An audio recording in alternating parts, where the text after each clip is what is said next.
hit with terrible news like a cancer diagnosis, it's going to take you fighting, but also everyone that loves you around you rallying around to fight too. And that's what we get to see in today's episode. What's good, y'all? She sis Erica Vane coming to you right here on Erica Vane TV, and I'm back. I'm sorry I keep going away and then coming back. So 2026, we're going to do better, but I'm back and I'm here with episode 1 from season 2 of Beyond the Gates. If you're new here, hit that bell notification, hit that subscribe button so you don't miss out the moment that I post a new Beyond the Gates video. We got new energy. We got a little bit of a new change in the intro for a very solemn episode. And let's talk about it because my word, I thought that Kat was going to have the power to break me down every episode when she's all emotional and in tears and confused and frustrated. But baby, when Dani got Vernon to open up, when she got Vernon to release, I said, oh, it's a wrap for me. It is a wrap for me. I don't know what it is about a strong black man crying out in weakness, a strong black man crying out in confusion, a strong black man being brought to his knees with the deep desire to want to fix it, to help, to take whatever is harming their loved one and they can't do nothing about it. I saw all of that and more in Mr. Vernon Dupree, and I said, you know what? Well, Vernon, I think I'm fully on board. Not that I wasn't on board with Vernon, but y'all know, if y'all were watching my breakdowns last season, you know that I always was watching Vernon like this. Like, okay, you love your wife. Okay, you love your family. But something else is going on. And I wasn't always a fan of how they, Vernon and Anita, led the family. How they chose what secrets to hold versus what secrets to share. Like the decisions that they made. How they were kind of playing all the family members as pawns and little chess pieces. I didn't necessarily love that. But now, all of that's forgotten, Vernon. What you need? What do you need, babe? Do you need me to fix your sandwich? Because my God. The weight, the heaviness, the angst was just so palpable. We're getting some really, really beautiful performances tied to the Anita has cancer storyline, and it is mesmerizing and gut-wrenching at the same time, or at least that is my experience. I'm only here to tell y'all my experiences, truthfully, as best as I can, right? I love that Dani could see the need in her dad, and she stepped up in this episode to create a safe space for him to unload and release his angst, his fears, his frustration, his anger, all that he's feeling tied to this, because he is working very hard and doing a great job at being the emotional rock, the physical rock for Anita. And that looks like being her protector. That looks like fielding questions. That looks like managing her and her experience as she's navigating not only the diagnosis, but the move through her going into the process of actually treating the cancer.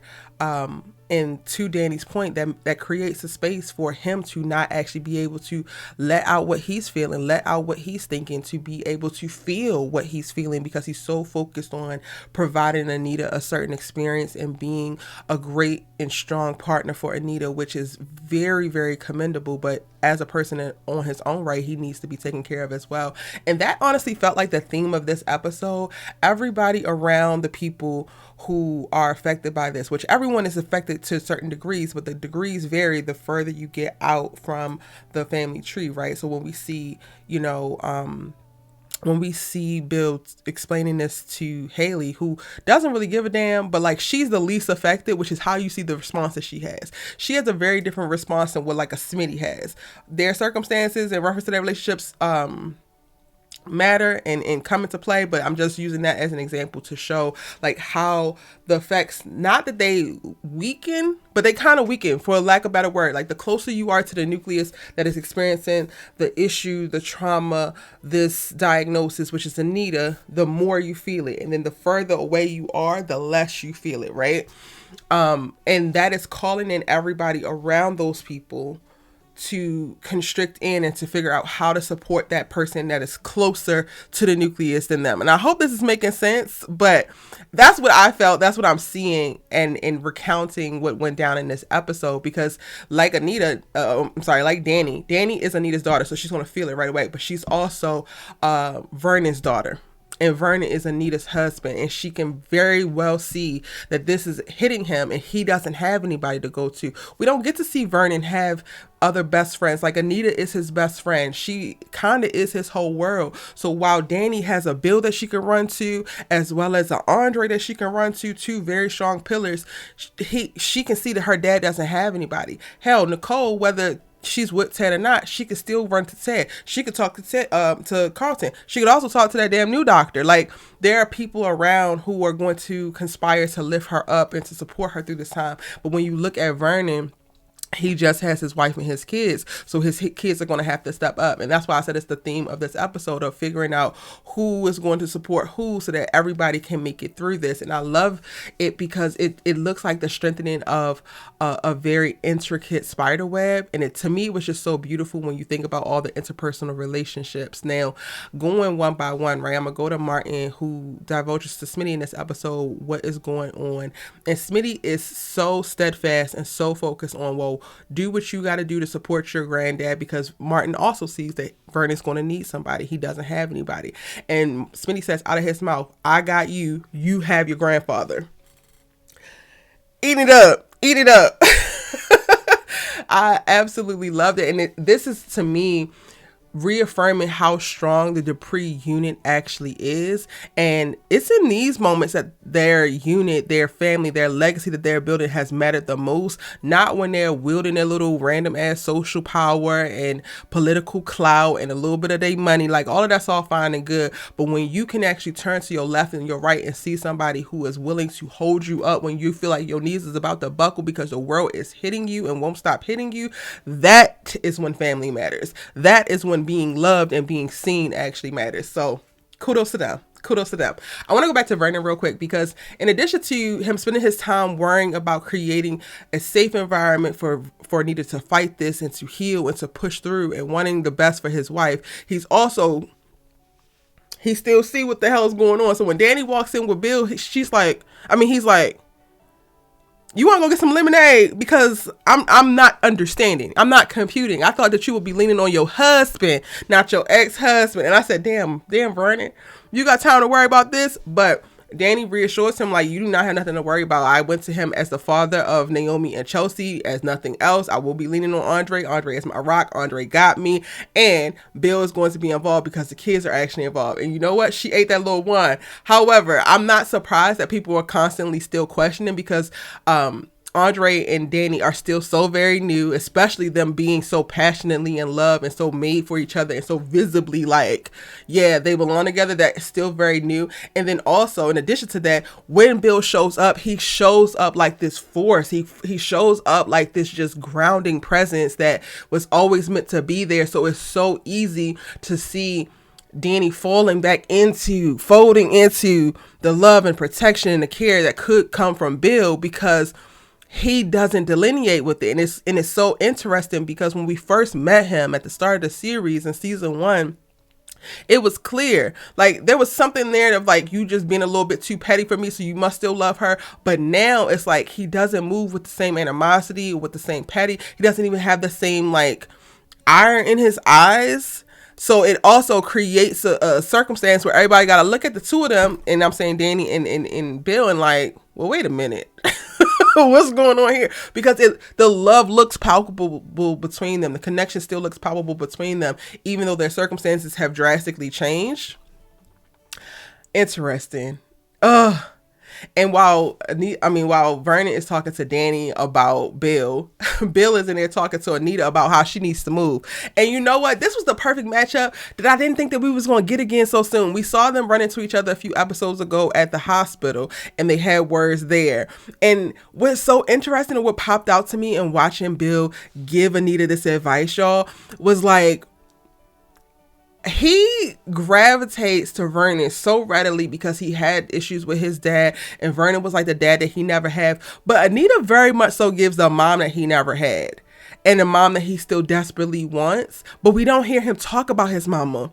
And now I'm like, I need to know more about Bill's mama, because even how he was engaging with her, like, of course he still loves, I would never claim that he don't care about the Duprees or don't love the Duprees just because he left Dani, but there's something else there, and it very much so gave son vibes. It very much so gave, like, you're going to beat this, but you're going to beat this with the help of everybody around you, and I know you because I'm just like you. And it's almost like he had a little bit of pride in, like, knowing that he's just like Anita, and this is what I did wrong, and this is what I don't want you to do wrong. And he wasn't speaking nothing but pure facts. And I'm like, Anita, you better listen. I know that we don't like Bill, honey.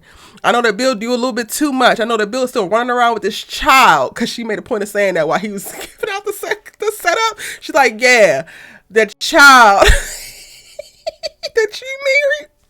Anyway, but he had a point. He pointed out how he was pushing everybody away, how he wanted to play big and bad when he had his stroke. And it's times like that where you really can't, where you have to lean on people around you because you just physically cannot. And that is just a part of it. And it doesn't make you weak. It doesn't make you less than, if anything. And the people who love you and admire you so much, the power, the bravery, and the vulnerability that it takes to open up and to show your weakness makes you seem even more, like, 10 times stronger. And he just communicated that so eloquently in the conversation with with Anita. And I was just like, dang, we probably about to get more Bill than Anita. But what is that actually going to look like? But I also want to see it. And this is where I get this stuff gets tricky for me, because watching Bill show up in this family with this family, it's just like, this is how it's supposed to be. But Andre is still there, and he's great. He's doing nothing wrong, and they both can't occupy this one spot. But Andre don't have the relationship with Anita. Andre don't know Anita like that. Like, he could not. He couldn't give what Bill gave Anita in this moment. I don't know, y'all. It's going to be very interesting watching, like, how they fall into the flow of, like, navigating family during this yet another traumatic time in the Anita fighting cancer storyline that is going to be. How, they make room for both of these people. We get in a preview that Andre goes to Ted for advice about Bill and him being around. So it's like he's going to feel a way about it. And I'm also just like, but Bill can't go because he's going to be a very valuable piece in this, like, the Duprees getting through this and Anita fighting this pie. And he low-key might be a very valuable piece in Anita's strength, because something about how Bill sees Anita is different and necessary. And that's all I really got right now. Like, I can't really expand upon it because that's just what's the top of my brain, but I'll still percolate and think on it. And if you agree, let me know in the comment section. If you feel like you get what I'm putting down, like, let's talk about it further in the comments. Okay, let me go ahead and move on. Let me stay on Bill, actually, because Bill, how many ways did this lady gotta tell you that she raggedy? How many ways did this lady gotta tell you that she ain't good enough for you? How many ways did this lady gotta tell you that this is a game that she's playing and you don't actually matter to her? Because the moment you came into the law firm and you reaffirmed to her that I told you I was going to be here, I had to take care of my kids, you know how I care about my kids, and she replies, well, what about the kids you wanted with me? Excuse me? What about the kid I want with you? The one that don't exist? The one that will never exist because your ass is on birth control, versus the ones that actually do exist and have been existing for decades, girl? I don't want to lay hands on a woman, but Haley, the moment that she brought up that fictional ass fetus, I said, Bill, enough. She want to apologize after the fact. I'm sorry now that I know. I'm sorry that I was being petty. This is more than being petty. You're being stupid. You're being unnecessarily cruel. You're being ridiculous, trying to play a game that you believe yourself to have won, but you're constantly fighting. Every time you see Dani, you up in arms. Every time something happened with the Duprees, you throwing a damn fit about it. They are my family. They are my kids' family. I'm going to forever show up for them. And now that Anita, the matriarch, has cancer, you're never going to not see me with them, ho. And if you're going to be mad about it, we might as well go get a divorce right now. That's what I needed from Bill. I needed that energy. He had a little bit of but it wasn't enough. He ain't followed through, because then we get the scenes towards the end where she's apologized. He's like, okay, it's okay. You didn't know. She knows enough. She knows enough to not be a raggedy bitch. She knows enough to not be trifling. She knows enough to let it go. And if you don't feel the pressure on your neck constantly while you're guzzling down this poison tea that you don't know about, but if you don't see the pressure on your neck that this bitch with no job is constantly putting on you, Bill, I don't know what the hell else you can see. You must be a blind man. Because every time you turn around, this girl is beating your ass over the head and or kicking your back in about some bullshit. When you got a law firm to run, a kid that got kidnapped, an ex-wife who you still in love with and you know it and you jealous of her new husband, a damn mother-in-law that just caught cancer. Like, you got too much to be going on to be running around after this goofy-ass child bride with her insecurities and her whack-ass petty ways. And the fact that you're not more angry about it, Bill, is pissing me off. And that's all I got to say about that, y'all, because once it gets to the point of him dropping Haley, I don't know where it goes from there, because I don't actually think that you need to go back to Dani, but then part of me is like, well, shit, if Dani wants you, but then I don't want Dani. That's a whole other video. I could go back and forth all day and all night. I'm not going to do it. I'm not going to do it. I'm not going to do it. I'm not going to do it. Talked about Martin and Smitty.